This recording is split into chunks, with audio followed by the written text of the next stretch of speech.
Class 11 এর 16.2 এর 3 number অঙ্কটা করতেছি কেমন 16.2 এর 3 নাম্বার দেখো অঙ্কটা কি বলা হয়েছে অঙ্কটা একটু মনোযোগ সহকারে পড়ো একটি পরীক্ষাতে এক জোড়া ছক্কা গড়ানো হলো মানে এক জোড়া ছক্কা তো আমরা জানি ছক্কা গড়ানো হলো এক জোড়া ছক্কা গড়ানো হলো যে সংখ্যাগুলি পড়লো সেগুলি লিপিবদ্ধ করা হলো নিম্নলিখিত ঘটনাগুলির বিবরণ দাও মানে যে দুইটা ছক্কা গড়ালে কেমন প্রথমটার মধ্যে একটা জিনিস পড়ে দ্বিতীয়টার মধ্যে আরেকটা পড়ে তো যে ঘটনাগুলি হলো এটা লিপিবদ্ধ করা হলো কেমন আচ্ছা আমরা এটার মধ্যে লিপিবদ্ধ করা হলো এ সাজ দ্যাট সমষ্টি 8 এর চেয়ে বড় মানে এটা এমন ভাবে লিখতে হবে যেটা যোগফল কি হয় 8 এর চেয়ে বড় 8 এর চেয়ে বড় মানে 8 এর থেকে বড় যোগফল যেগুলো এগুলো লিখতে হবে কেমন বি সাজ দ্যাট বিটা কি রকম 2 উঠে যে কোনো একটি সংখ্যাতে মানে 2 দেখলে আমরা এটা লিখুম বি এর মধ্যে কেমন আচ্ছা এবার সিটা কি রকম সি সাজ দ্যাট সমষ্টি কমপক্ষে 7 এবং 3 এর একটি গুণিতক মানে যোগফলটা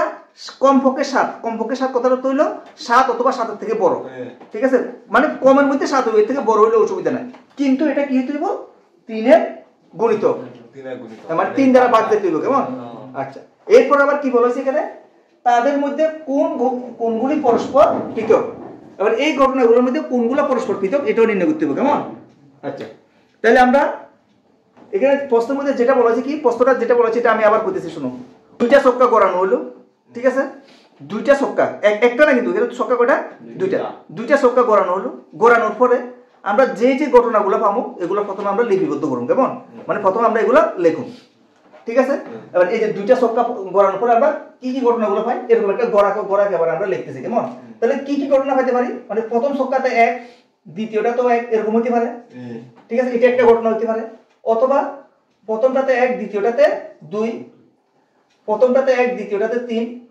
প্রথমটাতে 1 দ্বিতীয়টাতে 4 প্রথমটাতে 1 দ্বিতীয়টাতে 5 প্রথমটাতে 1 দ্বিতীয়টাতে 6 এরকম হতে পারে আর কি হতে পারে প্রথমটাতে 2 1 না উঠে 2 তো উঠতে পারে কিন্তু দ্বিতীয়টাতে 1 প্রথমটাতে 2 দ্বিতীয়টাতে 2 প্রথমটাতে 2 দ্বিতীয়টাতে 3 2 এর সঙ্গে 4 2 এর সঙ্গে 5 2 এর সঙ্গে 6 এরকম হতে পারে ঠিক আছে দুইটা ছক্কা গড়ানোর পরে কথা বুঝছো তো মানে এটা হলো প্রথমটা আর এটা হলো দ্বিতীয়টা আচ্ছা আর কি হতে পারে 3 এ উঠতে পারে 3 এর সঙ্গে 1 উঠতে পারে 3 এর সঙ্গে 2 উঠতে পারে 3 এর সঙ্গে 3 উঠতে পারে 3 এর সঙ্গে 4 উঠতে পারে 3 এর সঙ্গে 5 3 এর সঙ্গে 6 এরকম উঠতে পারে তো আচ্ছা এই যে ঘটনাগুলো লিপিবদ্ধ করে বলা আছে তাহলে এটা আমরা সব লিখতে হবে কেমন মানে 4 এর সঙ্গে 1 উঠতে পারে 4 এর সঙ্গে 2 উঠতে পারে 4 এর সঙ্গে 3 4 এর সঙ্গে 4 4 এর সঙ্গে 5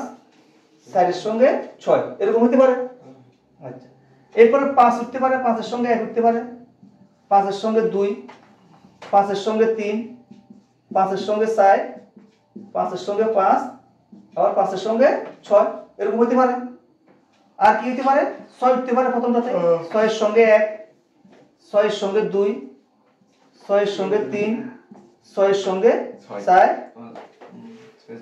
6 এর সঙ্গে 5 আর 6 এর সঙ্গে 6 এই ঘটনাগুলো উঠতে পারে কেমন এই ঘটনাগুলি ছাড়া আর অন্য কোনো প্রবাবিলিটি আর অন্য কোনো সম্ভাবনা নাই আচ্ছা তাহলে এক জোড়া ছক্কা গড়ানো হলো যে ঘটনাগুলি হলো সেগুলি লিপিবদ্ধ করো তাহলে এক জোড়া ছক্কা গড়ানো হলো গড়ানোর পরে যে ঘটনাগুলি পড়ে সেগুলি লিপিবদ্ধ করো এই আমরা লিপিবদ্ধ করলাম কেমন তাহলে এটা আমরা লিপিবদ্ধ করলাম এটা একটা উত্তর কেমন এবার এরপরে কি বলা হয়েছে নিম্নলিখিত ঘটনাগুলির বিবরণ দাও এবার এখানে যে ঘটনা বলা হয়েছে এই ঘটনাগুলা বিবরণ দিতে হবে কেমন তাহলে প্রথম ঘটনা কি এ সাজ দ্যাট সমষ্টি 8 এর চেয়ে বড় এবার এইখানের মধ্যে 8 এর থেকে বড় যেগুলো আছে আমরা সবগুলো লিখুন 8 এর থেকে বড় যোগফল 8 এর থেকে বড় তাহলে a ইকুয়াল টু লিখুম হলো যোগফল 8 এর থেকে বড় কি কি আছে দেখো তাহলে দেখো এই লাইনে একটাও নাই 8 এর থেকে বড় সবগুলা কি এটা 7 আচ্ছা এই লাইনে একটাও নাই কেমন এই লাইনে 8 এই 9 2 আর 8 আমাদের বলেছে কি 8 এর চেয়ে বড় তো তাহলে এটাও লেখা যেত না 3 থেকে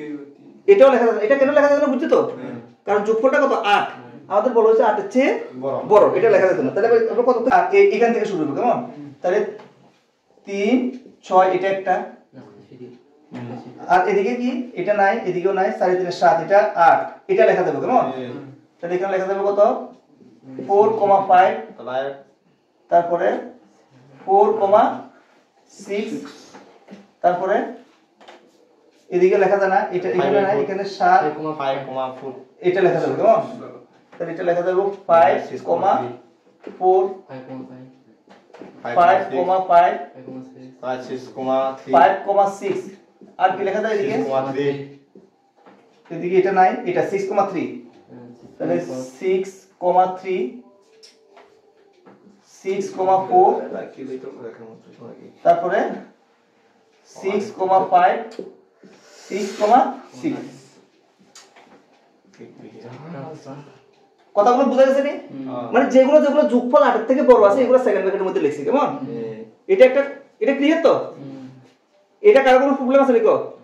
নাই। আচ্ছা, এবার এরপরে বলা হয়েছে কি 2 নাম্বারটা বলা হয়েছে বি সাজ দ্যাট 2 উঠে যে কোনো একটি ছক্কাতে, মানে 2 আছে, 2 যেখানে যেখানে আছে আমরা সবগুলো লিখুন কেমন?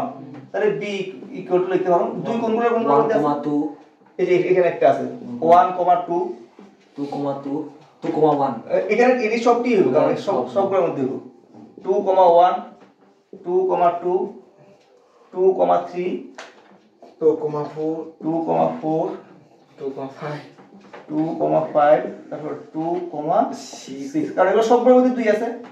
আর এদিকে আছে নি 3,2 4,2 6,2 4,2 তারপরে 5,2 তারপরে 6,2 মানে যতগুলোর মধ্যে 2 আছে সবগুলো লিখতে হবে কেমন? যা যার মধ্যে এখানে 2 পাওয়া যায় সবগুলো আমরা লিখব, কারণ বলা আছে কি 2 উঠে যে কোনো একটি সংখ্যাতে, মানে প্রথমটাতে 2 উঠলেও হইব, দ্বিতীয়টাতে 2 উঠলেও হইব, ঠিক আছে? আচ্ছা, সাজ দ্যাট সমষ্টি কমপক্ষে 7 এবং 3 এর একটি গুণিতক, মানে যোগফল 7 কমপক্ষে 7 মানে 7 অথবা 7 এর থেকে বড় হইব এবং 3 দ্বারা ভাগ যায়, 3 দ্বারা ভাগ হয়ে দিব, কিন্তু কথাটা বুঝছো তো? আচ্ছা, এমন সংখ্যাগুলো লিখতে হবে। তাহলে এমন সংখ্যাগুলো কি আছে? মানে 7টা লিখতে হবে না না না, কমপক্ষে 7 লিখতে হবে, কিন্তু 7 তো 3 দ্বারা ভাগ যায় না, তো 7টা লেখা যেত না কেমন? আর 9 3 2 6 তাহলে এখানে কত কত আসে? 9 কত পাইবো কেমন? তাহলে 3,6 3,6 আর কোন 4 কইতেছে কেন? 3,6 তারপর আর কোনটা এর লাইনে আর আছে নি? 9 এই লাইনের মধ্যে কোনটা আছে? 4,3 না ভাগ যায় না। 4,5 হলো কত? 9 হ্যাঁ এটা ভাগ যায় 4,5 আবার 5,4 আবার 5,4 5,4 6,3 আর দাইতো না 6,3 6,6 একটা 6,6 12 3 দ্বারা ভাগ যায় তো? আর কোনটা আছে? কেমন? আচ্ছা ঠিক আছে, এগুলো আমাদের কি 7 থেকে বড় এবং 3 দ্বারা ভাগ যায়, বুঝা গেছে তো? 7 থেকে বড় হইতে হবে এবং 3 দ্বারা ভাগ যেতে হবে, তাহলে এটা হলো সি কেমন? এবারে বলা হয়েছে কি এরপরে দেখো, এরপর আরেকটা প্রশ্ন বলছে তাদের মধ্যে কোন ঘটনাগুলি পরস্পর পৃথক। এবার আমাদের এই যে এ বি সি এটার মধ্যে কোন ঘটনাটা পরস্পর পৃথক, মানে কি A intersection B by C, A আছে বি এর 9 হ্যাঁ এরকম আছে নি? এ এর মধ্যে তাহলে এ আর বি এর মধ্যে কোন কমন আছে নি দেখো? 3,6 পুরো না কোন কমন আছে নি দেখো, ভালো করে দেখো। নাই একটাও নাই এ আর বি এর 9 নাই, তাহলে এটা পাই কেমন? তাহলে এইভাবে লিখতে হবে অথবা এইভাবে লেখো, এটা কি নাল সেট কেমন? Null set. তাহলে এটা কি পরস্পর পৃথক? এ এবং বি পরস্পর পৃথক, তাহলে লেখো এ এবং বি পরস্পর পৃথক, কারণ নাল সেট হলে তো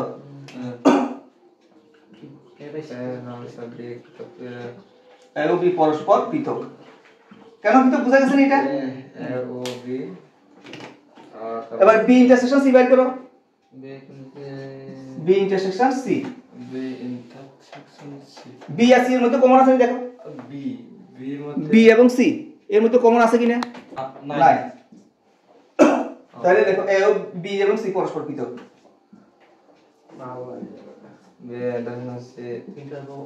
পরস্পর পৃথক। কেন পৃথক বুঝছো তো? আচ্ছা, এবার এর সঙ্গে সি দেখো, এ আর সি এর মধ্যে কমন আছে নি? আছে, তাহলে পৃথক নাই, তাহলে এটা লেখার দরকার নাই কেমন? আচ্ছা, কারণ আমাদের বলছে তাদের মধ্যে কোন ঘটনাগুলি পৃথক, শুধু এগুলো লিখতে হবে কেমন? আচ্ছা, তাহলে এগুলোই আমাদের পৃথক, এতটুকুই আমাদের উত্তর, বুঝা গেছে?